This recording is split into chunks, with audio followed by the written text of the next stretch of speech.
Fjalën e tij në prenja, Sali Berisha nisi me rezolutën e PPE-s të miratuar të mërkurën. Për Kryedemokratin, rezoluta ishte denoncim i asaj që i quajti regjim të kryeministrit Edi Rama.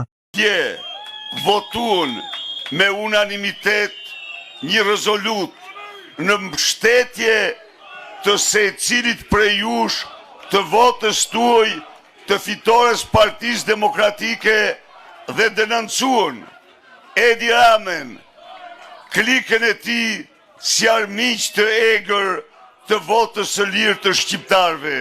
Përpara qytetarëve u zotua të realizojë premtimet e tij për t'u bërë më të lehtë jetën.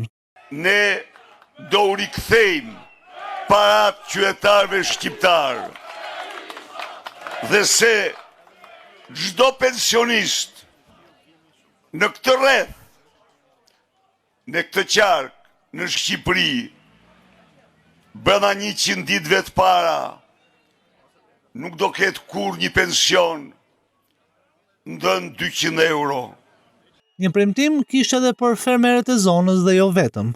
Fermerët dhe fermerët Librazhdit, ju garantoj se vitin e parë të qeverisjes do të pesfishohen investimet, fondet, subvencionet për ju.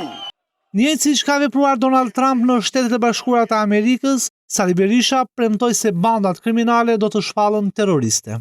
Qytetarët Librazhdit jeni njerëz të lirë, duhet të ndëshkoni këtë bandë në votën tuaj. Dhe u garantoj ju se Suelin dhe Suel si a ju do shpallen terrorist me datën 12 maj. Kryeministri i Partisë Demokratike u ndal edhe te klima i biznesit duke thënë se qeveria e tij do të krijojë kushte të favorshme që çdo biznes të punojë qetë.